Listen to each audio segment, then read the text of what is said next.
Hello guys, welcome back to Garage Football. Here's our reaction to the European Super League that was announced yesterday. A very tough 24 hours for a lot of fans. So plenty of things for us to get into. I'm joined by James Rose, a journalist, and Irish Tommy, who's an Irish West Ham fan. Thanks guys for joining us. So for anyone watching, please subscribe to Garage Football if you're new, and let us know your thoughts, comments on the European Super League that's dominated the headlines in the last 24 hours in the live chat. We'll get to those. So for those that don't know, it's a new competition, European Super League, as I say, that involves.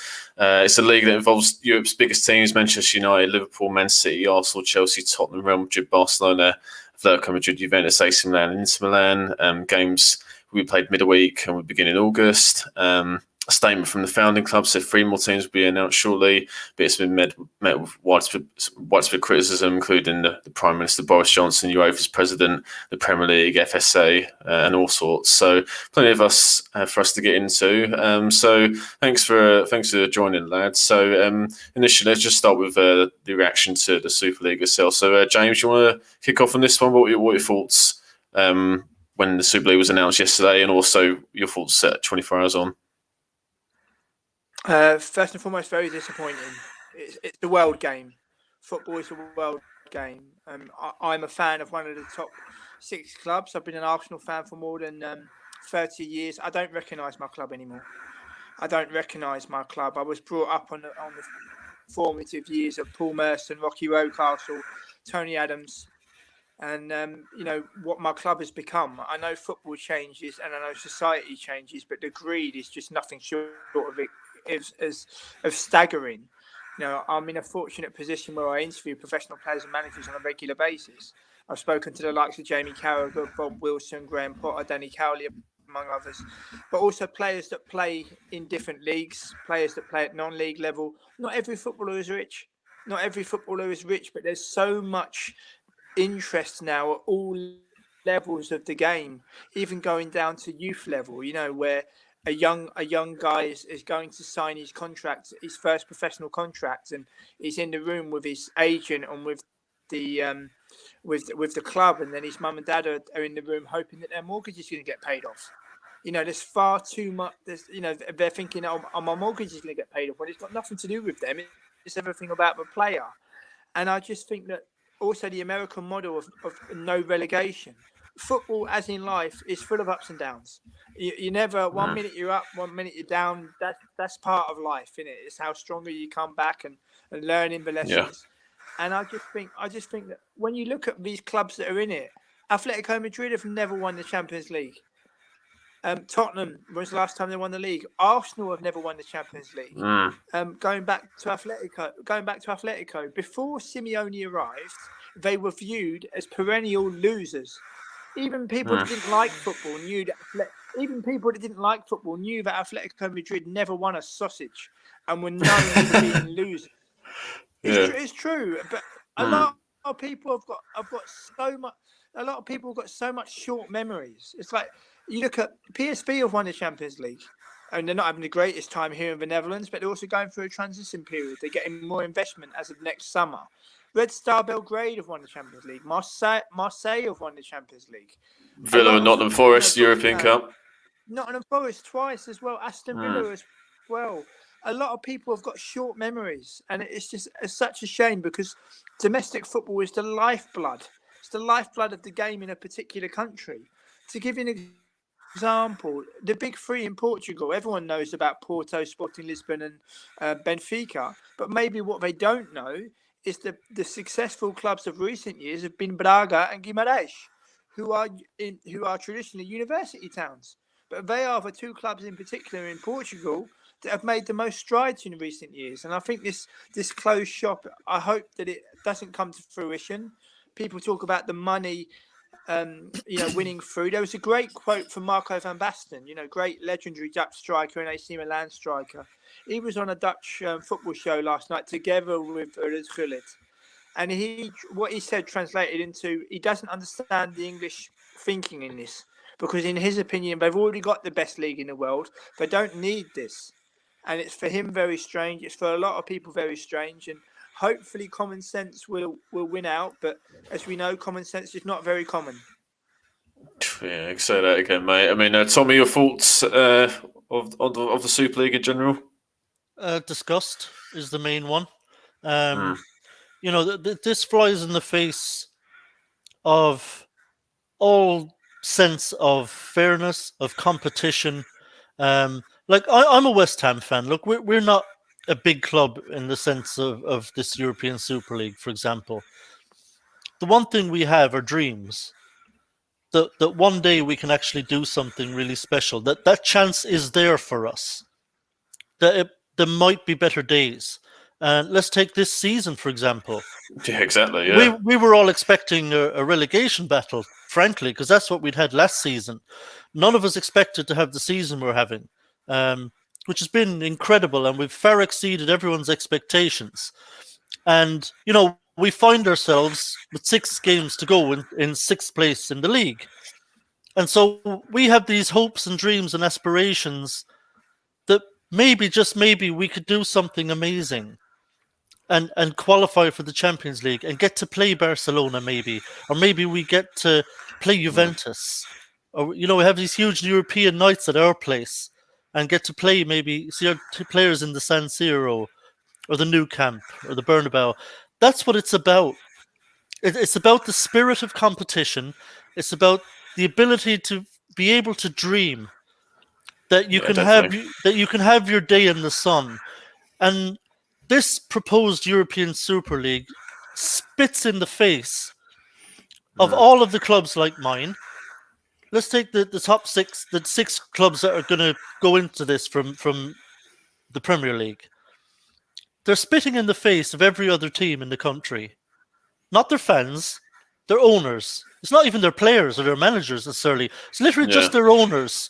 Their owners are spitting in the face of what makes people like me able to dream about doing something great or seeing our club have a night, even just a night of glory or just a season of glory. It just goes against everything that the game stands for, in my opinion. Because once you remove people's hopes and dreams that they could maybe do something special someday, what have you got left? Because that's, to me, is what it's all about. I mean, you look at when Leicester won the league in 2016, they never dreamed of it. But they went on this amazing, wonderful roller coaster ride for a season and did the unthinkable. 5,000 to 1 at the start of the season, they were. They did the unthinkable. I remember Norwich City years back knocking Bayern Munich out in the quarterfinals with Jeremy Goss and Rule Fox and all these players. I mean, imagine what that was like for a Norwich fan. It must. I mean, I bet they still talk about it. The fans that were old enough to remember it. And the fans that were in Carrow Road that night when they beat them 2-1 and knocked them out. I mean, this is what this is the heart and soul of the game we're talking about. And these 12 clubs, the dirty dozen, don't care about any of that. These owners don't care. All they see are dollar signs, euro signs, pound signs. Pound signs, yeah. That's all they see. And the spirit of the game be damned. Every other club, the supporters of all these other clubs be damned. To me, it's utterly disgusting. And I'm sickened, to be completely honest. I'm sickened. No, well said, mate. I wouldn't disagree with any word you just said then. Well, Jack has joined us, Jack Mack LFC, a very good YouTube channel. Thanks for joining us, mate. So, as a Liverpool fan, you are uniquely qualified to have your say, as well as James being an Arsenal fan. So, what are your thoughts initially, obviously, on the league, what the fans have done today with the banners at Anfield, and obviously what Jurgen Klopp said before the game against Leeds tonight? Yeah, first off, thank you for letting me come on, mate. It's an absolute pleasure. Hope you're all keeping safe and well, mate. The lads have spoken already tonight on tonight's show, and a lot of fans up and down the length and breadth of not just England, the world, really. Their disappointment shared. That I've got the game on in the background, but I couldn't really care what the result is. Because what is the point of playing tonight? And I think Jurgen Klopp done his best tonight in that interview, as much as he's allowed to. He's employed by the owners.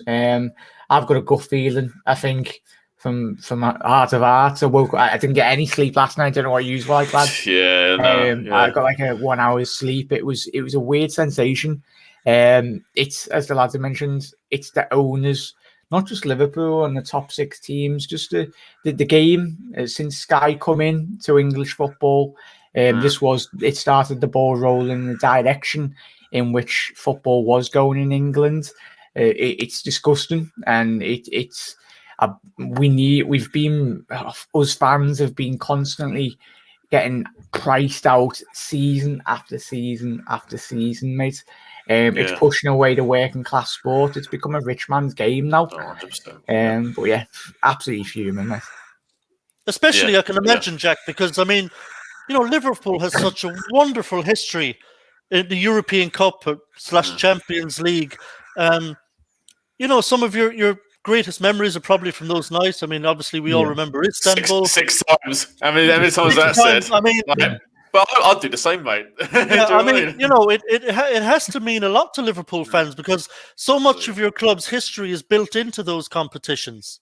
Yeah, and the great man Bill Shankly, and obviously Bob Paisley, and obviously the lads at Manchester United as well, and obviously Arsene Wenger and Sir Alex Ferguson, and it's sad reality in it, boys, and everyone at home. It's really sad that we can go on about until the cows come home, every single one of us fans, but in reality, these owners that own the fans' football clubs, us fans were here before them.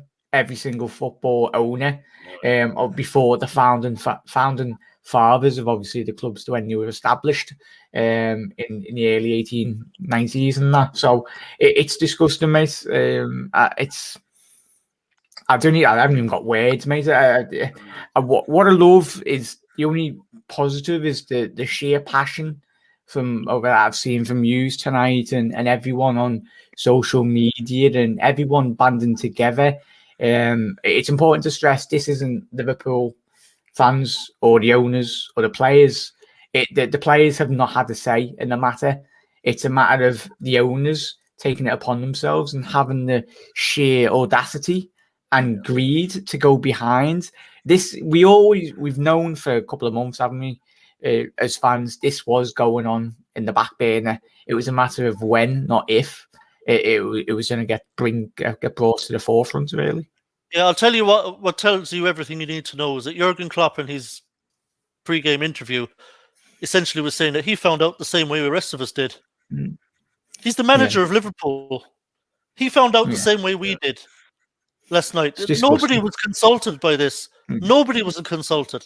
They went ahead with it on their own, behind closed doors, in hushed tones, speaking amongst themselves, the owners and JP Morgan, whoever else was involved in the financing of this. And they did it behind everybody's back. I mean, just the arrogance and the absolute neck of these people is incredible. Yeah. I wouldn't disagree with anything you said, lads. I mean, what we'll answer here, what the Super League means. I mean, for me, it's the absolute definition of modern day football finance in a nutshell. It's greed in its purest form. The fact that the season's not even finished yet, and it's been discussed, is against the absolute integrity of football. In general, and it will mean if it does go ahead. Obviously, we're praying to God it doesn't, but if it does go ahead, it means it's essentially franchise football. A closed shop trying to follow this ridiculous American model. I mean, the majority of the owners of these clubs are American, but we can't rule out Tottenham because obviously they're owned by Joe Lewis, who's a Brit. So it's not necessarily a foreign thing. They're a part of it as well. Listen, I'm not naive. I promise you, if Golden Sullivan had been invited into this little cabal, they would have jumped at it. Yeah, all of them, really. Was it the Palace Gym was on Sky before? Yeah, they all would have jumped. They all would have jumped in bed, wouldn't they, with this lot? Yeah, or every single one of them. Yeah, every owner that is a multi-billionaire. They're interested in themselves and themselves alone. They couldn't give two damns. Growing up as a young lad, and all of us, when our mum and dads or our family members bought kits, obviously when you grow up and you learn the value of money.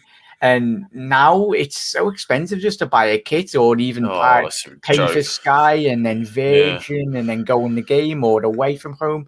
All the money just adds up season after season, and they want to bleed every last penny out of the fans. It's disgusting. And also the quality of the kits. I mean, I'm not that old. I stopped buying Arsenal shirts more than a decade ago. It's 1971 replicas all the way for me. But I remember growing up, you had the hand-stitched badge on your shirt, and now it's just like a print. It's like a print, and they charge exorbitant amounts of money. And in terms of Liverpool as well, having spoken to Jamie Carragher and interviewed Jamie Carragher and David Thompson, they talk about the institution of this football club. It's an institution. And obviously I'm based in Amsterdam in the Netherlands, where you've got another institution in Ajax. And Ajax are linked with being another team which could join the league. But as I've said on different podcasts in the past, the model here in the Netherlands is completely different. Every single professional football club here in the Netherlands, whether you play in the Eredivisie or whether you play in the First Division, they are obliged to hand their accounts into the Dutch FA, upon which they get supervised financially, and they check if clubs are spending beyond their means. And if they find out that clubs are spending beyond their means, they can receive sanctions, and they range from fines to points deduction to your license being revoked, as in the case of RBC Roosendaal. They were playing in the Eredivisie in the 2006-2007 season, and now they're playing with the Amateur League on a Saturday afternoon. And because there's consequences to the actions of what the fans of what the clubs do. That's why you see rolling contracts for managers. That's why you see managers staying at the same club for a long time, or very I absolutely rarely love that. changing or stepping down. And it just I goes to love show that. the difference. I love how they say to clubs, "Oh, you want to run the club like amateurs? Well, go play with the amateurs then." Yeah, but also Exactly, in terms, they do the same for company life as well. Where if a company is doing things they shouldn't do, they get potential sanctions, and they can get the opportunity to turn it around. But for me, 30 years of supporting Arsenal, I don't recognise my club anymore. Before the COVID outbreak, I would spend my money returning to the UK to see family and friends and watch Arsenal. And win, lose or draw, it was a privilege, because I was coming from so far. You'd be chatting with your mates, and you'd be chatting with different gooners, and they'll say, "Oh, where did you come from tonight?" I said, "All the way from Amsterdam." And they used to think I was joking. I said, "No." I remember I went to a League Cup game against Brentford, and I was stuck outside Highbury and Tube Station. And I was chatting with a Brentford guy, and I said, "Where you come from tonight?" He said, "Oh, West London. What about yourself?" I said, "Amsterdam." He said, "You're joking." I said, "No. I'm a gooner living in the Netherlands." But the one thing about this is also the fans coming together at all different levels, which is very important. But also, no, they can't take away our memories. And I suppose that I know that might sound really, really strange what I'm going to say with that, but every fan, whether tonight, West Ham, Arsenal, Liverpool, they can't take our memories away. And as you say, we're growing up. Paul Merson was my first hero at Arsenal. He was, and I still, even the younger fans who kind of say disparaging comments about him, as if who's Paul Merson? He's one of the greatest players to ever play for Arsenal. And you see how the younger generation, particularly of Arsenal fans, it's Aubameyang's got a gold Lamborghini. It's Aubameyang speaks with a look at the flicks and that. Exactly. Whereas if you look at Bergkamp, Henry, Ian Wright, Paul Merson, all those great players that Arsenal had, all the fans could give you footballing reasons as to why we love them. And you wonder where it's going. I hope that common sense does prevail. It's really, really important, because the domestic game, and also footballers. Not every footballer is rich. I've spoken to players and managers at all levels of world football, guys, where a transfer has made their career and broken their career. And particularly with the younger players, they're promised the earth, but very seldom does a club deliver. And particularly for the younger players, when they move abroad for the first time, a lot of them are learning life skills. They're learning to look after themselves. They're learning to cook. They're learning to clean. And the club becomes their family. And when they're sidelines, and also with the owners, with the American model, Americans, they always have to have a winner. There's got to be a winner. There's overtime in basketball. There's no relegation. We know ourselves. You can watch a 0-0 draw, and it can be one of the greatest games you've ever seen. But in their case, even like with basketball, if it's tied, they've got to play overtime. There's got to be a winner, and the models don't really fit. I'm hoping that we can turn this around, because for fans not to be consulted. I mean, I don't need to tell you guys about the reputation that Juventus had years ago. Where a referee would check into a hotel room and who's sitting on his bed. In terms of giving him an incentive to let Juventus win a potential final. And people have got very, very short memories in that respect. Going back to Atletico Madrid, before Simeone arrived, they were known as perennial losers that never won a sausage. And now they're invited into this. So it's very, very strange. Yeah. You can make a case for a lot of the clubs who've actually been signed up to this. We've chatted before we went on, like Arsenal, they've won the European Cup. Tottenham have only last few years recently qualified. I mean, Leicester have won the Premier League and they're not part of this. Like, just very, very selfish. I mean, for me, it reminds me of, creating one of your own tournaments on like the FIFA computer games or whatever. Like all the big teams, and let's have a jolly up. Let's have a good time. We'll play each other. It's but this is the sad and harsh reality. And this might be taken a little bit too far, but like some alternate reality, like Charlie Brooker's, Black Mirror or whatever. I thought I woke up this morning, mate, and I was like, "Oh, it's a bad dream." Yeah, exactly. Yeah. But it's disgusting, mate. As the lads have mentioned, it will be interesting to see how this does pan out. I think time in the next couple of hours, give it another 48 hours, I think we'll see a bigger picture of the whole footballing landscape, really. Obviously, you've got the meeting going on tomorrow that they talked about on Sky with the Premier League, 16 teams or 14, whatever, 14 teams. 14, if they decide, what does it mean for transfers as well? If these players are suspended in the Euros and the World Cups, the players will not be happy. But they, as we said tonight already at the top of the show, before come on, boys, you were mentioning, it's they've not been consulted at all, like the managers. It's crazy. I'll tell you where I am on this, because like I said earlier, this is all about a kind of fairness of competition. And I know, look, football will never be a completely level playing field. Obviously, you've got super clubs like Liverpool and Man United, Arsenal, who are traditional, huge teams in England. And of course, there'll always be some kind of imbalance. You can never make it completely level playing field. But at least we still have the essence of competition, and that whatever you get, you're still going to have to earn it. I mean, look at what your club Liverpool are struggling this season, Jack, in the Premier League, and it seems like past tense now. I have to say it in past tense.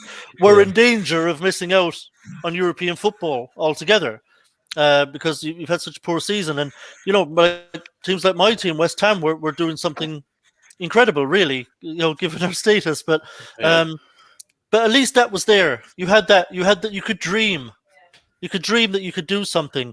And what's going to happen now is, let's say they go ahead and they form this European Super League, and they get their initial 3.5 billion.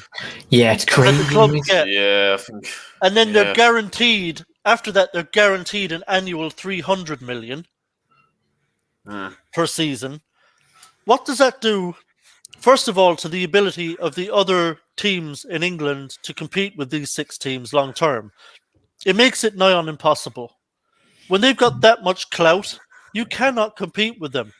If you're just playing Premier League, or if you come up from Championship, you want to grow your club, the way Wolves are trying to organically grow and improve, the way Villa are trying to do and Leeds are trying to do. You start to think now, what's the point? Because what's the end game here? Like, the end game for all the other clubs is being in the Premier League just for the sake of being in the Premier League. And once you're there, what are you aiming for? Just to kind of stay there? Yeah. To have, just so you'll have the privilege of playing Liverpool and United and Arsenal and Chelsea. That's not enough, and it's completely wrong.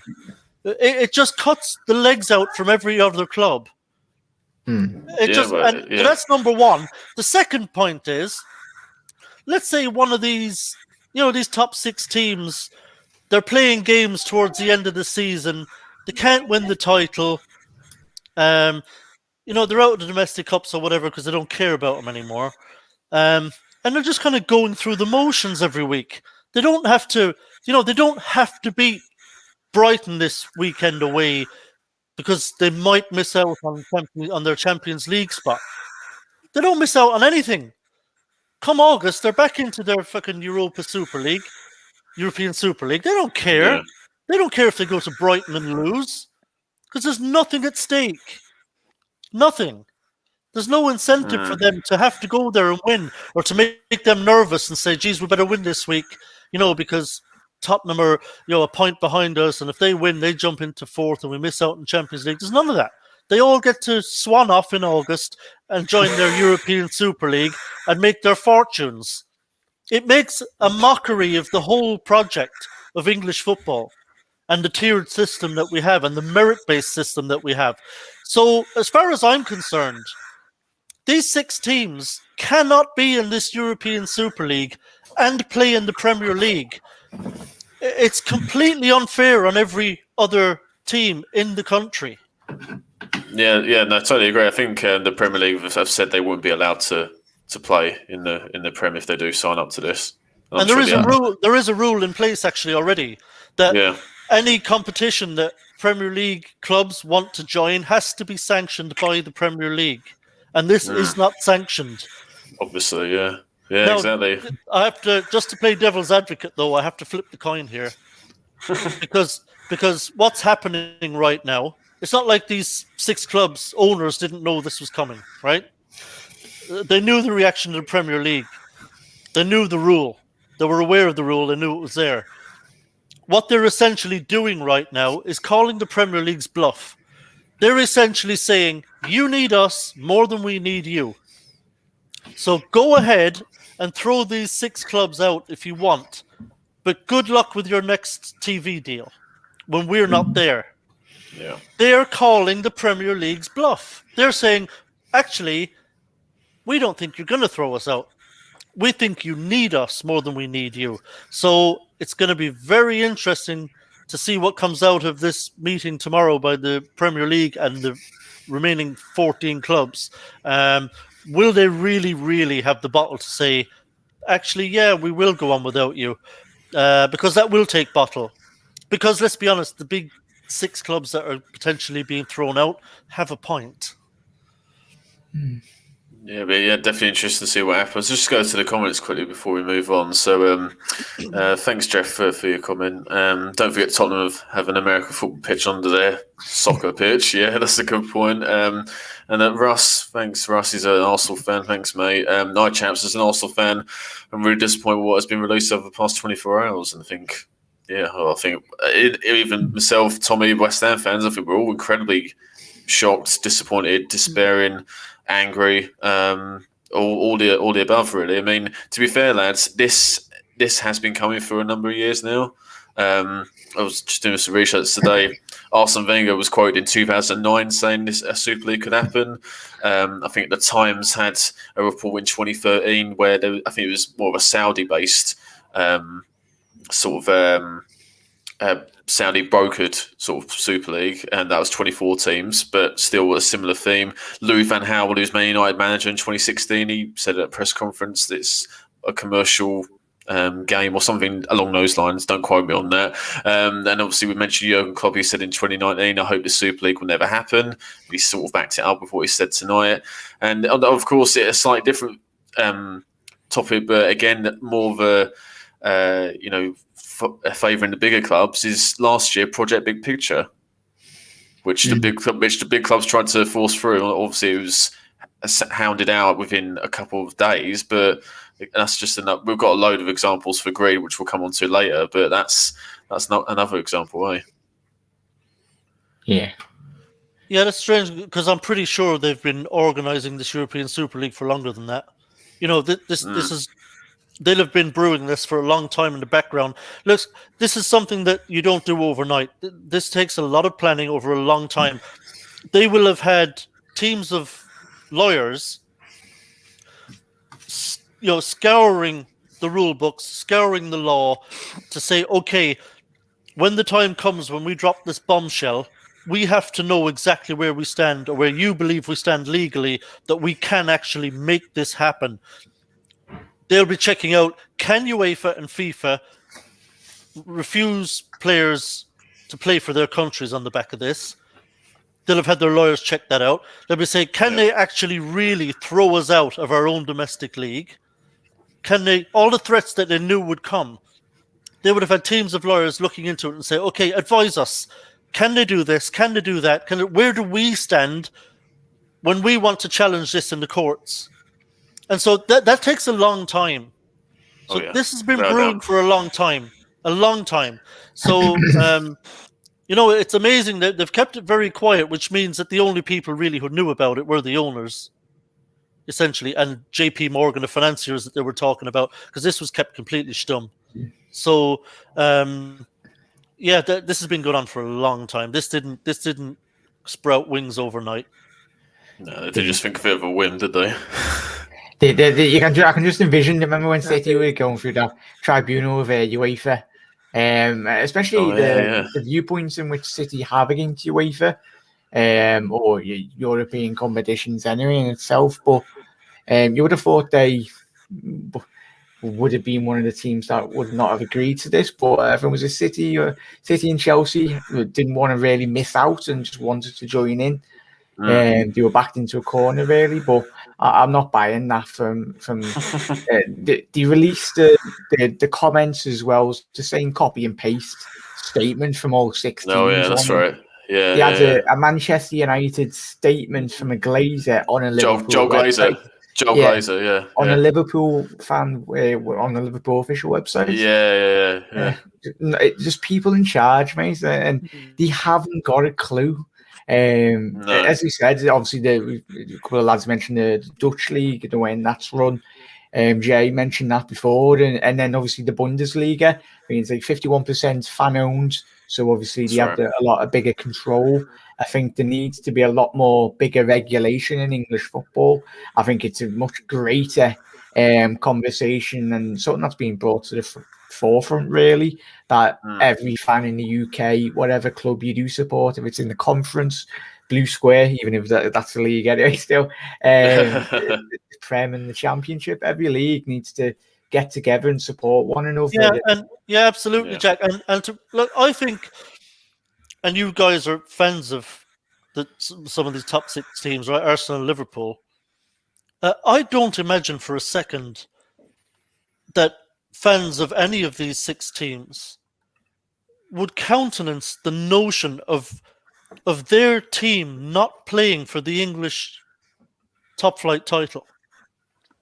For not playing in their own domestic. I can't imagine a single fan would swallow that. If it's a case of, we can't stop you from creating this European Super League, but you will not play domestic football. I can't, as a West Ham fan, I can tell you, if it was my team, I'd riot before I'd let that happen. I'd burn the stadium. I'd burn the stadium to the ground before I'd see anybody take West Ham out of the English Football League. Yeah, it's something that your owners at West Ham would possibly do as well, wouldn't it, mate? Don't doubt it for a second. No, if they'd have been invited into this league, I'd be sitting here just like you guys tonight saying, I can't believe what my club have done. It's disgusting. Go on, James, you want to say something, mate? And also the commercialism.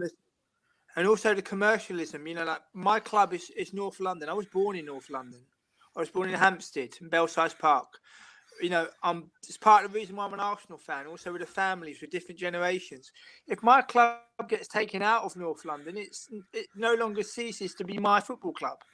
And you see about the commercialism. I see more Paris Saint-Germain and Man City shirts on the streets of Amsterdam. Okay, not at the moment due to an evening curfew because of COVID, but I see more Paris Saint-Germain and Man City shirts than what I do Ajax shirts.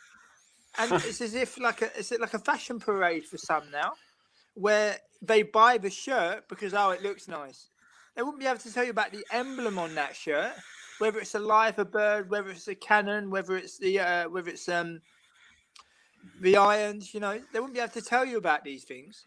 And also with the commercialism of football as well. I think apart from the money, I think that's been the biggest change. I mean, I remember before COVID, I would often travel the world, and I would often go.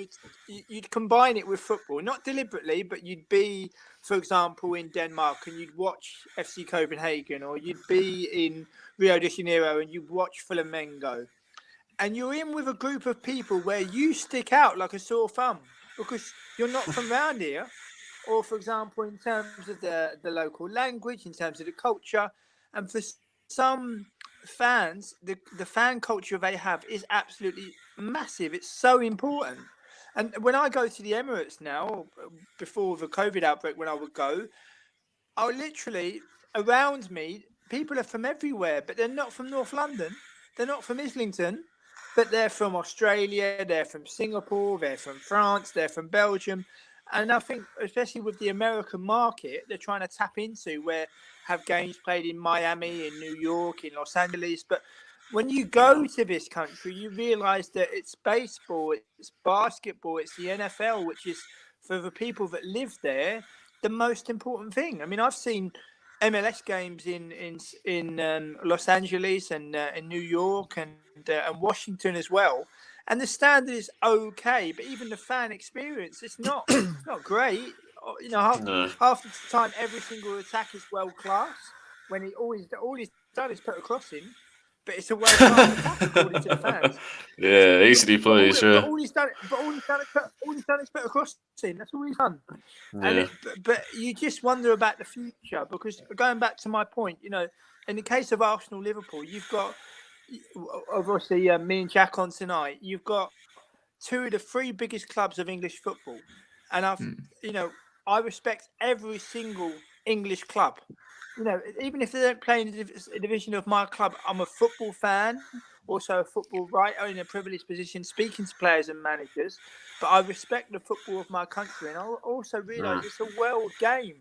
It's not just encompassed to one continent. If you explore about football in Africa, Gambia qualified for the African Cup of Nations for the first time. I spoke to their striker, Hassan Cisse, back in January, and he said that we've got a great chance to do it for our people, for my country, for our people, and they've done it. And the sporting heritage and the sporting pride. I mean, I'm not just saying it, but because Jack's on, but that famous Shankly speech, you know, where he said that, you know, I've told my players that they are privileged to play for you. I can't, but that's an amazing speech. But to think as well, that speech was made after they lost the final. And to find the heart and the words to tell the people that I've told them, and they're going to come back, and they're going to come back stronger. And that's exactly what they did. And I know football has changed, and I know society has changed, but I'd like to think that all fans will come together now, because it's the lifeblood of the country. You know, we're all football fans. We all love the game because it's unpredictable. That's why we love it. You know, nobody wants to see Liverpool, Real Madrid 10 times in a row. Nobody wants to see Barcelona. Plus, can you imagine, like, yeah. Plus, can you imagine how many dead rubbers is going to be in this league? Yeah. Oh, ridiculous amount. There's no relegation. It's like, you know, we can't make the playoffs, and we've still got, you know, 4 games to play. Who cares? We're just going to put out, you know, we've got, we're just going to give the kids a run. You know, let them play a game, and you're going to be watching dead rubber games. It's farcical, absolutely. The idea, and if it even did take place, it'd be a joke. It'd be a joke league. Go on, Jack. Go on, mate. Yeah, I was just going to say that. What would it mean, everyone at home, as well, for the Premier League? If the Premier League do backtrack and go, right, you can stay in the Premier League and play in the competition, which I don't think they will, but if that was the case, yeah, I think Jürgen said it, and Jamie and Gary like tonight. You'd be having the kids playing in the Premier League, and then the main team playing in this other competition. You're like, no one's going to be paying like for the under-21 team. Yeah, exactly. That's a great point, Jack. Because it will happen. It will happen where one of these 6 English teams are, have to beat Juve at the weekend, at midweek, to make the playoffs. And so on the Saturday, they don't care about Premier League. Say they're sitting, 5th in the Premier League. They don't care about the weekend's game against Burnley. They need to win against Juve. They put out a second-string team. They don't care if they lose. It's like that. The players on the pitch. The players on the pitch don't know. The club don't care if they lose. You can't do it. It flies in the face. It makes a mockery of the domestic league. It'd be farcical, and as Jack rightly says, it'd be like the early stages of the FA Cup and the Carabao Cup. Yeah, I can't remember for the life of me last time Liverpool took the Carabao Cup and the FA Cup series, mate. Yeah, and you know what these dead rubber games are like. We've all done it, right? We've all watched our club at some point, say late in the season. You got nothing to play for. In your case, it might be you've already wrapped up the title, or you've already guaranteed yourself Champions League football. You can't go up or down the table, so you're just playing out this game. There's only 3 games left. What it's like as a fan sitting watching that game, and I've been there, where West Ham have been like comfortable, we're 12th or whatever, not playing for anything. I'm sitting there watching the game calm as a cucumber. There's no nerves, there's no excitement, there's no, it's just like, we scored. Woo! Yay! Excellent. Or we conceded a goal. Like, damn it! Oh well. And then the game finishes, and you're not that invested. Football's entertainment. It's soul. It's passion. It's it makes you feel alive. It's the week, especially in northern cities. Unpredictable. Especially northern cities like Liverpool, Manchester, Sunderland, Newcastle. Do you know what I mean? It's where. It's something that Gary Neville mentioned years ago, like dinners at 12 o'clock, teas at 5, and all that. And then you got your football on a Saturday, and that's your release, and that's your entertainment. But it has to mean something. Yeah, exactly. Yeah, and then this, if the Premier League did backtrack and they allowed these clubs to play in the Prem and play in the Super League, that's a death of English football. Let's just call it that. Imagine if you've got like the top 6 having an extra 300-400 million per season. That just widens the gap. Yeah, the gap's getting bigger each season. Especially it's already happening before. This was from the Championship to the Premier. It's huge anyway. I mean, it'd be ridiculous. Yeah, I mean, they're basically just hoovering up all of the best talent in the world. These clubs, these 12, 15 clubs, will say it will be. They just hoover up all the best talent, and everyone else gets scrapped. These clubs will be completely debt-free, by the way, and because Barcelona are in a billion. Real Madrid as well. Yeah, Real Madrid as well. They'll be debt-free in a few years. I absolutely hate. They'll be in the black. Also, they'll be able to pay players $1 million a week. I'm sorry, mate, but I'm not watching football if someone's getting. It's crazy. It's no wonder, Jack, that I was saying to the lads before we come on, that it's no wonder, especially in the last sort of 10 years or so, we'll talk about the next topic will be, after stakeholder reaction, we've got greed and football. When we get into the greed and football stuff, especially in the last 10 years, it's no wonder that a lot of fans have become disillusioned with not football in general, Premier League football, La Liga, wherever it is, and have watched their local sides in League One, League Two, National League South, National League North, because, and I totally agree, that's where real football is now. Yeah. That is real football at its purest form nowadays. What's happening in the Premier League and all the other top divisions is a superficial, money-grabbing reality, and football has changed. Financially, it's obviously changed, but just the game itself. We'll come on in a minute about VAR and things like that. Just the game has changed for the worse, and it's going to continue that way by the look of things. Yeah, it doesn't really correlate, really, does it, from reality? It's so disconnected.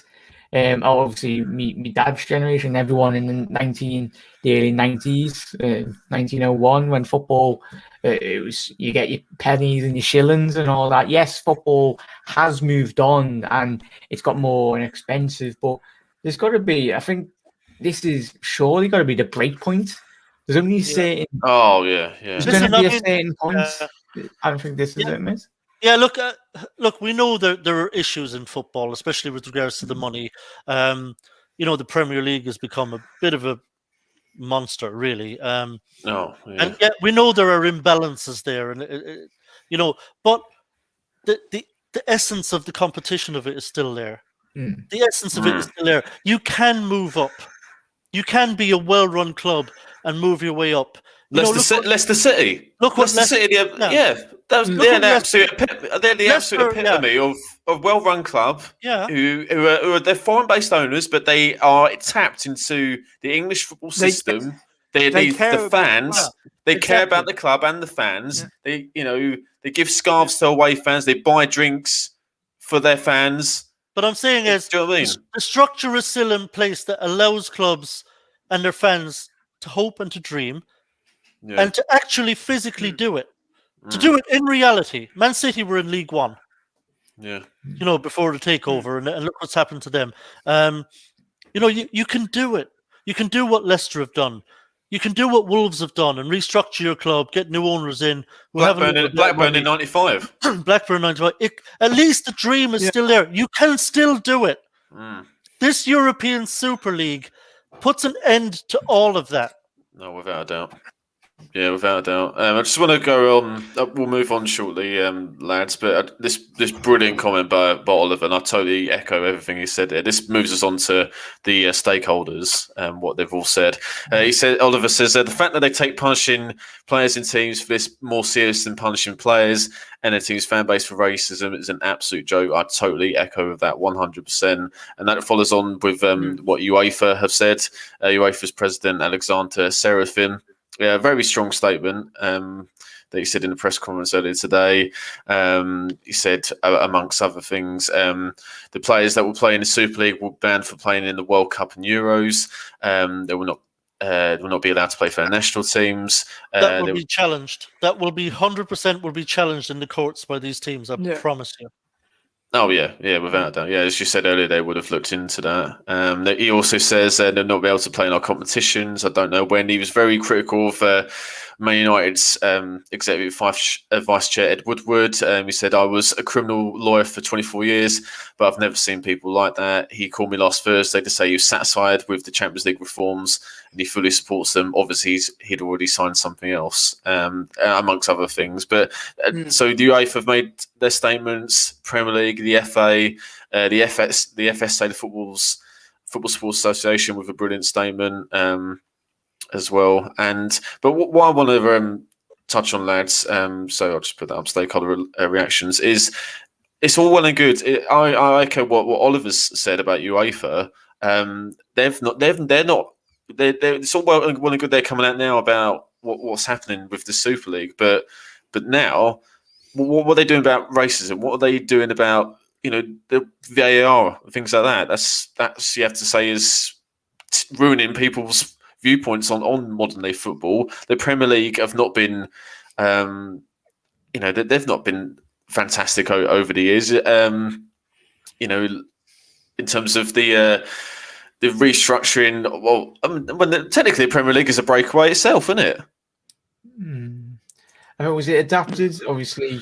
Yeah, it's not in the same way. I mean, all they rebranded it. They moved it from 24 teams to 20, but you still have the pyramid there. You still have your promotion and your relegation. And, absolutely. You can still get into the Premier League and establish yourself there and do well as a club. So, they didn't completely depart from the spirit of the competition of football and the kind of reward and punishment structure, which as it should be. It's just Americans can't stand that because it doesn't make as much money.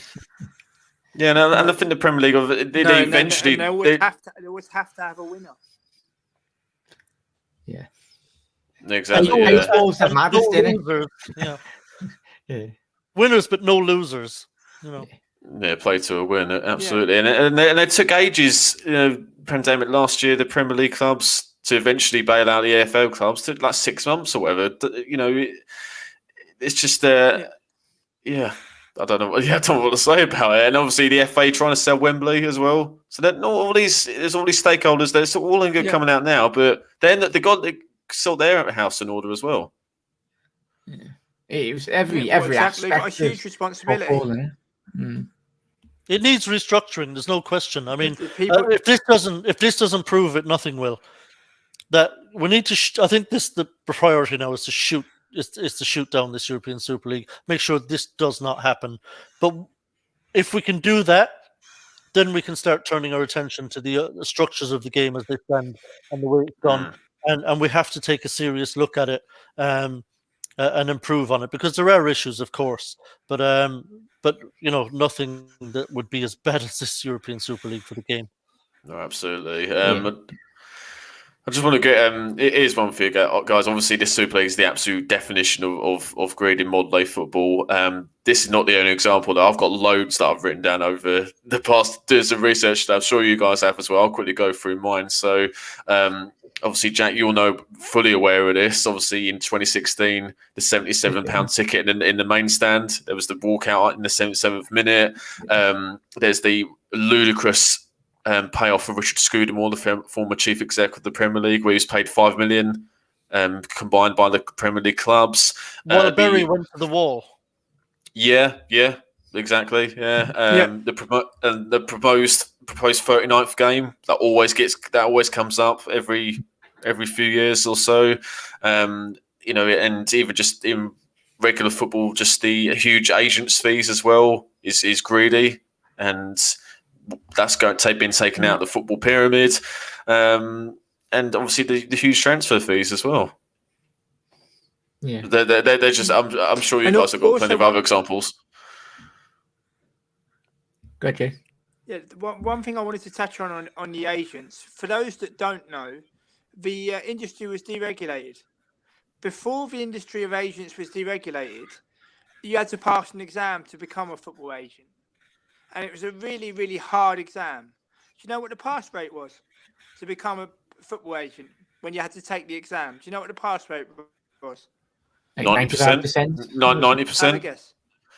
90? 95, I go. Tommy? I bet 15. they all passed it. 15%. 15. What? 15%. 1-5. Because it was a really, really difficult exam. And the industry since been deregulated, where anybody can fill in a form and become an agent now. You even see it at grassroots level where parents watching games, little Johnny or little Daisy gets a kick on the pitch and the parents go bananas because the financial rewards are just so big, where they think that my son or my daughter is going to be a star, when for young players the important thing is they've got to play. I mean, we've spoken about the money that European Super League clubs might have at their disposal. You take Donny van der Beek, for example, here in the Netherlands, captained Ajax, played for his country. He's a great leader. I feel quite old because I watched him break through as a young man. It looked for all the world that Van der Beek was going to go to Real Madrid. It looked to be the worst kept secret in all the world. And then all of a sudden, they didn't come in for him, and he's turned up at Manchester United. I spoke to Philip Sandler, who went from Pek Zwolle to Manchester City. I was one of the first people to speak to him when that news broke. And I was invited to the stadium in Zwolle to speak to him. And I said, it doesn't happen very often going from Pek Zwolle to Manchester City. I said, how on earth did that happen? And he said, James, they really sold it to me. He said my medical took an absolute age. He said, but they told me that I'd be training with Sergio Aguero and David Silva. So a player, how can you think to turn that down? But he's since moved to Man City, subsequently been loaned back to Anderlecht, and has played about 10 games in 3 years. And not every footballer is rich. And one of the things with the commercialism is the wages being banded around in the middle of a worldwide pandemic are far too big, but also for what is average footballers. I mean, speaking from an Arsenal fan, I've often championed Mark Albrighton, and I've been told by many Arsenal fans he's crap, he's rubbish. He's a Premier League winner, and he was as important to Leicester in that Premier League winning season underrated. as Riyad Mahrez was, and Jamie Vardy. Yeah, 100%. And all of those balls that come over the top, it didn't fall out of the sky. They were pinpoint passes from him. And I can tell you now that if Arsenal would have signed Dennis Platt or Sunjuku or Timothy Castagna, our fans would have had an absolute fit. But I've known about Timothy Castagna for a long time, even when he was at Genk. So you see about the scouting needs to be better, and particularly for younger players. I can understand the difficulty of seeing the bright, but the most important thing is that you have to play. Kieran Trippier went to Atletico Madrid, but he was really, really struggling language-wise. This is even a club which offers language courses. And as someone who's moved abroad, okay, I'm not a professional footballer, but I can identify with the cultural differences of having to learn a language as quickly as possible. And you need time. But when the clubs come in for these players, they need to take a step back, and the important thing is that they have to play. And when they don't play, look at the mental state and the mental welfare of players, to think what happens to particularly a young player when they don't play. And this is a lot of things that the fans that kind of bang the drum for, in case of Arsenal, oh, we've got to buy this player, oh, we've got to buy that player. What about the youth academy? What about those players that have been trained up from the age of about 6, Daniel Ballard and Mark McGuinness? But a lot of Arsenal fans in particular, they've got very short memories. And I just hope that, common sense will prevail in the end. But I think there'll be many, many bridges to cross. Guys, it's been an absolute pleasure tonight. I've really, really enjoyed it. I hope you all have too. We're an hour ahead here in Amsterdam, so I'll be signing off. I look forward to speaking to you all again soon, and take it easy. Good to meet you, Jay. Have a good one. Thanks for coming on, mate. All the best. Take care. See you later. Take care, mate. Look forward to next time. Bye-bye. Yeah, another interesting one I've been thinking about today as regards this European Super League. Let's say it gets off the ground and it goes ahead and starts up in August. Are they going to be poaching officials from other leagues around Europe, saying, "Oh, hey there, Mike Dean, how much you being paid over there? Oh, that's peanuts. Why don't you come and referee over here in the Super League? We'll give you plenty of money." I wonder if they're going to start poaching officials away from other countries. Oh, Christ, I'm definitely not watching that then if he's going over there. To be honest, I haven't really thought about it. I've not even looked at the rules for the Super League. I've got no interest whatsoever. It's like I've got wash my hands with it. Yeah, Right, I don't think any of the domestic leagues are going to be lending them officials somehow.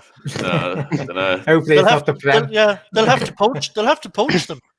Yeah, exactly. Well, they'll have to poach him, and then they'll have to pay him more, I guess, for all the travelling they'll have to do. So Clattenburg did it, didn't he? Didn't Clattenburg go to Saudi Arabia or someplace? Yeah, somewhere like that. He's in Dubai or somewhere like that, isn't he? Yeah. Russ, Russ, as an Arsenal fan, mate, your thoughts on this ridiculous venture? You get rid of one Arsenal fan, you get another one. What's all that about? Well, lads, to be honest, I haven't really watched a lot about it. I've been at work today, so the first sort of bit that I sort of knew this was sort of going on when I was at lunchtime, and I just had a quick look at Sky Sports, and obviously Mourinho had gone, so that was the main bit they were sort of focusing on at that time. And then they were talking about this other thing, and I was just like, why?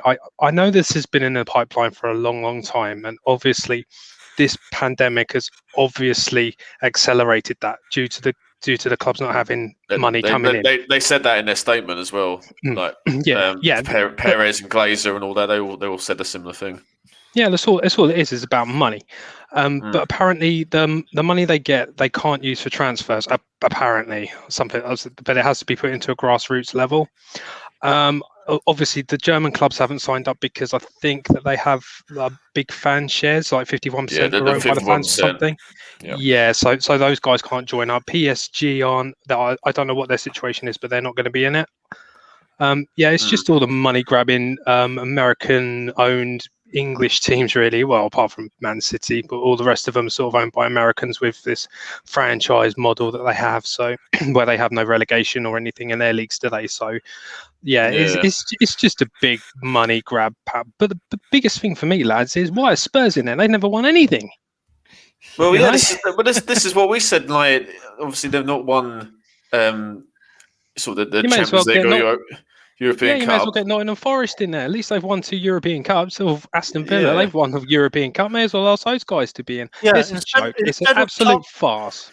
Instead of Tottenham, if you want to talk about big clubs, like you were saying, Russ, you could have Forest in there. You could have Leeds in there. You could have Villa in there. Everton, all bigger than Celtic Tottenham. or Rangers, are they coming into it? That's a big one. Yeah, as well. Celtic, Rangers, rich history those clubs have, and these it's just these American-owned franchises. That's all these Americans want is money, revenue. They just want the TV money. I mean, I think it's I don't know. I mean, Google and all, like Facebook, they could all Amazon, they could all get these rights for this league, couldn't they? It's just. It's just as an Arsenal fan, I don't like it. I really, really don't like it. And you know what? You know what's really disgusting as well. And I saw this today. This little kickback they're trying to give, where they talk about putting money back in, into the pyramid. Yeah, it's a load of rubbish. It's rubbish. It's basically just a little. It's a sweetener. It's like here's a few quid. Here's a few quid. Keep it shutty. Just, let us get on with it. Here's a few quid, now fuck off. And let us get on with what we're doing.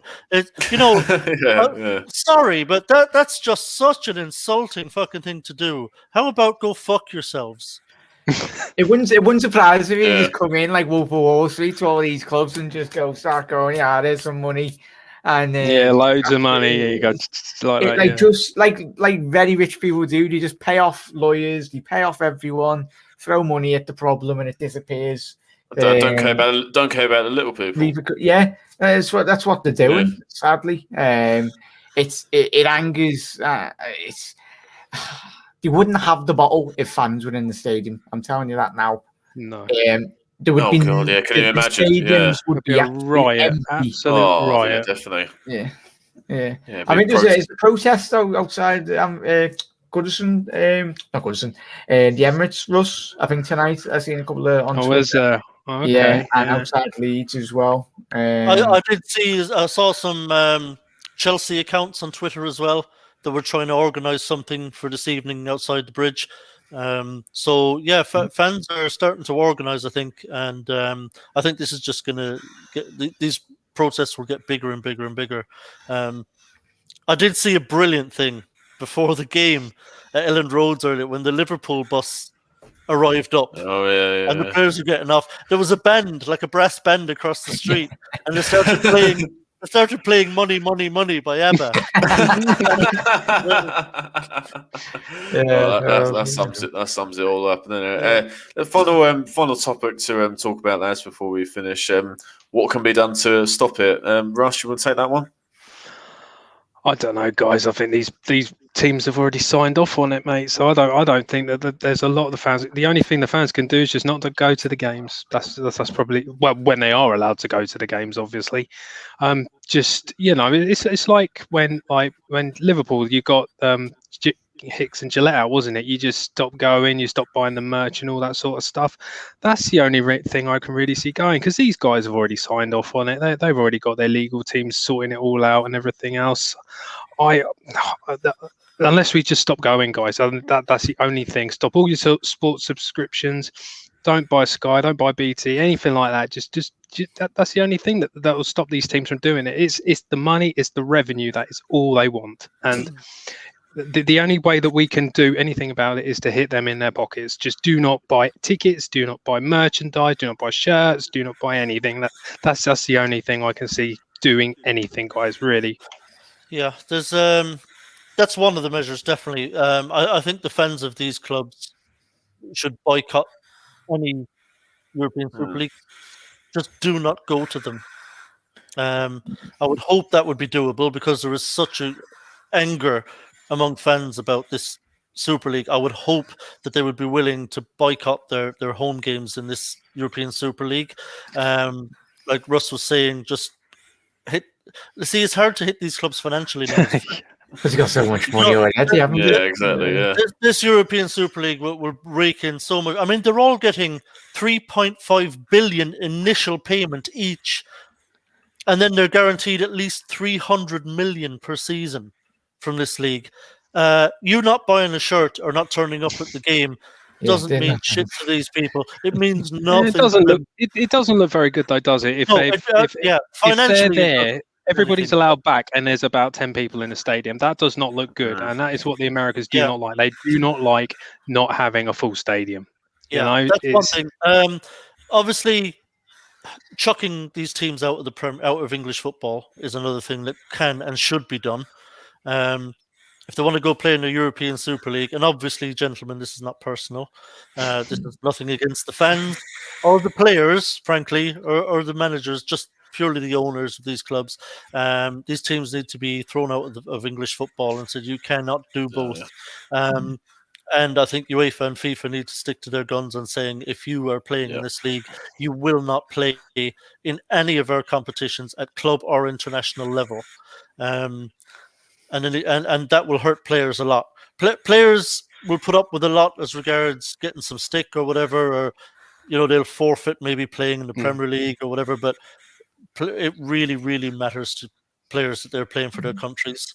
They take huge pride in that, and they have a lot of passion in it. It's the one thing maybe that their heart actually really is in, and that they really do passionately care about is playing for their countries.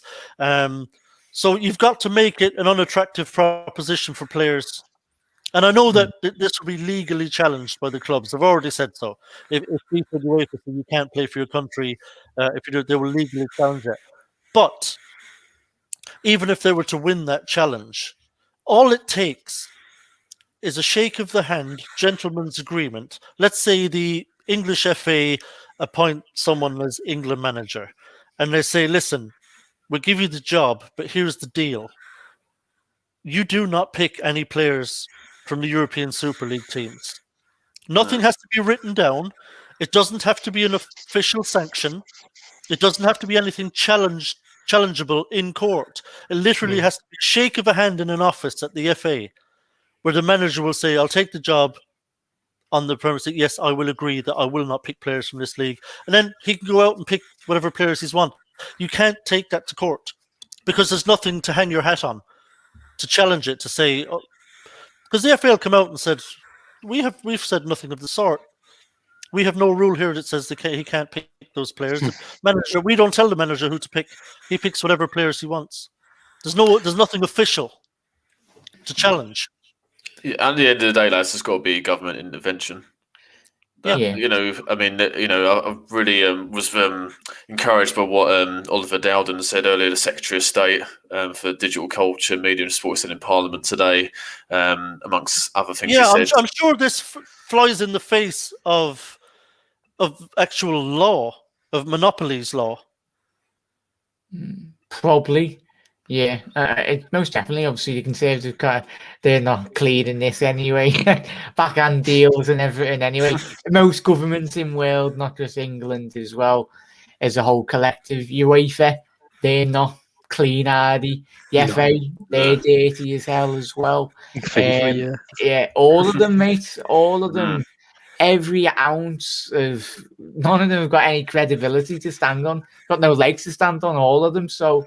it's going to be interesting in the coming days and weeks how this does pan out, and it's scary, but it's about time fans got our football clubs back to get they can buy the product, but they can't buy the fans, and that's what the biggest aspect of these football clubs, what we were founded on. Every single football club in England, around the world, it's founded on the love and passion of football fans around the globe. So.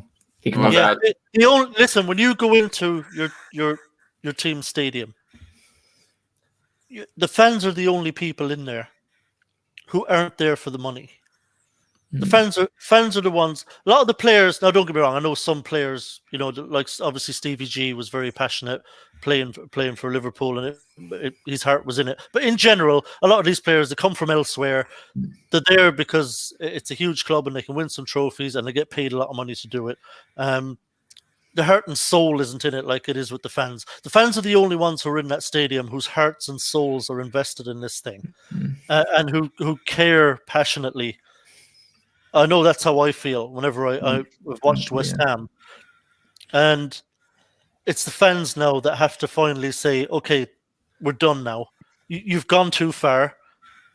This we cannot tolerate. We've put up with a lot, and fans have put up with a lot in these last kind of 20 years. You know, with the prices going up and up and up, and it becoming less and less affordable for the ordinary person to go and watch their team or to buy a season ticket. I think this might be the point where fans snap. This might be the straw that breaks the camel's back. I hope it is. I hope this is the point where the fans say, right, we're taking back our game now. We're done with you. We're taking back our game because it is still our game, and we're taking back. It's now or never. If we don't do it now, we're never doing it. It's gone. The game's gone if we don't do it now.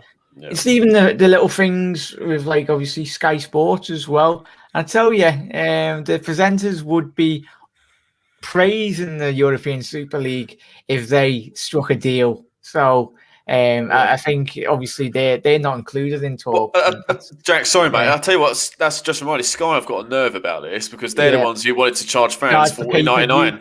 Yeah, $40.99 last shifts. Pandemic, So as you rightly say, no one's clean in all this. Yeah, it's mad. No, and I'll tell you what, Sky created the Premier League in the first place. It would break away from the FA. It would be no harm once we're done with this European Super League bollocks, and we put a stop to this. It would be no harm whatsoever if we start to turn our gaze on the likes of Sky Sports. Yeah, the necessary evils within football. Obviously, we all know controls Sky, and obviously Mr. Murdoch. But yeah, it angers me, mate, and I'd love to come on. Thank you for having me on, boys. Just the passion of every single one here tonight, and everyone I've seen on social media. I think my voice is going to be gone. All of our voices will be gone by tomorrow night. Exactly. We won't be able to do any content. I think just quickly, as I say, the government intervention. I think I saw a tweet earlier, which is from a political channel, but I think it seems pretty legit. Like the government is considering implementing the what's called the German model, which we discussed earlier, the 50 plus 1% fan ownership rule. Do it. So the government have got the power to do it. So that's one of the options, and they've got to consider it. They'd absolutely shit themselves, wouldn't they? These clubs, absolutely. I'll tell you what. These clubs may have really just fucking shot themselves in the foot. Yeah. Oh yeah. Well, and it's their own fault. It's their own fucking fault. You know what I mean? Yeah. Well, I say these clubs, the owners of these clubs. It'll be great for everyone else in the club. It will be, Bill, won't it? Because might be able to win the Premier League, mate. It'd be a historic day. Begin with a shout. Yeah.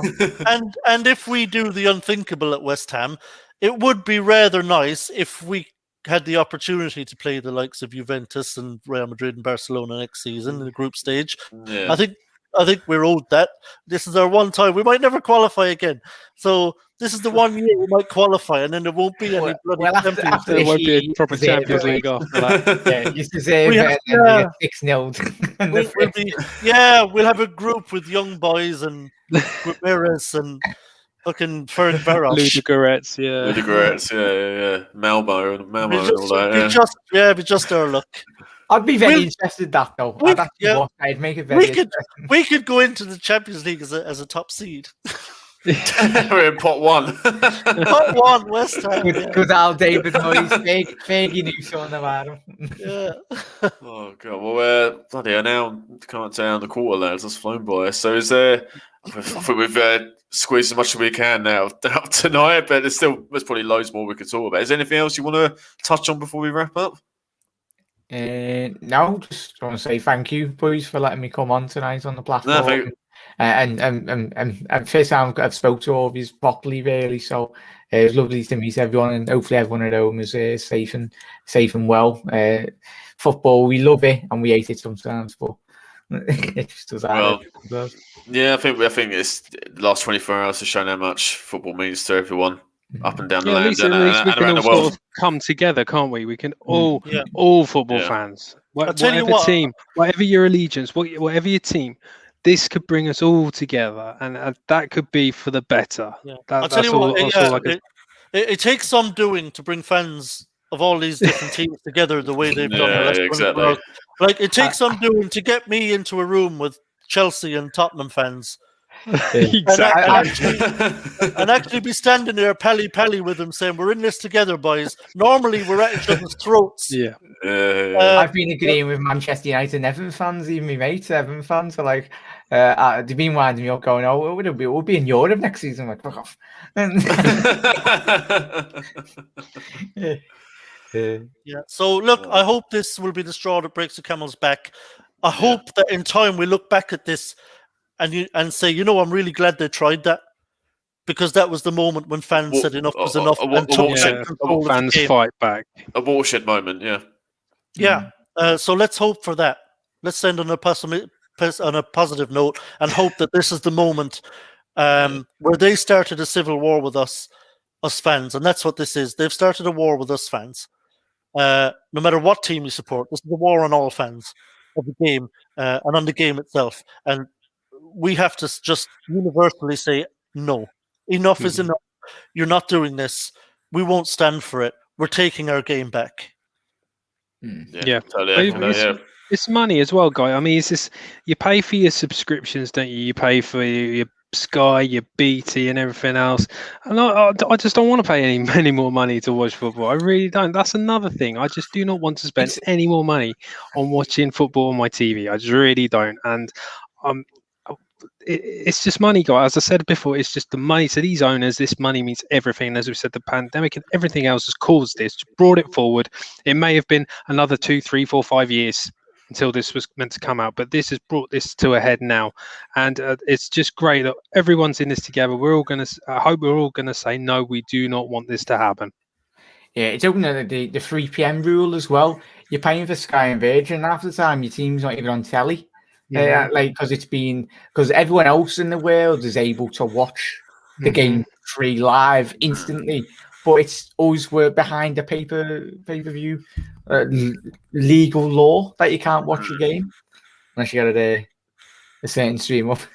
Yeah, dodgy box or something. Get TV box. Yeah. Oh god. Well, Russ, Jack, Tom, thanks for joining us, lads. Really appreciate your time. Love to meet you. Well, thanks for watching, guys. Subscribe to Garage Football if you're new. Like this video if you enjoyed it, and let's stop this bloody Super League. Thanks for watching. Take care.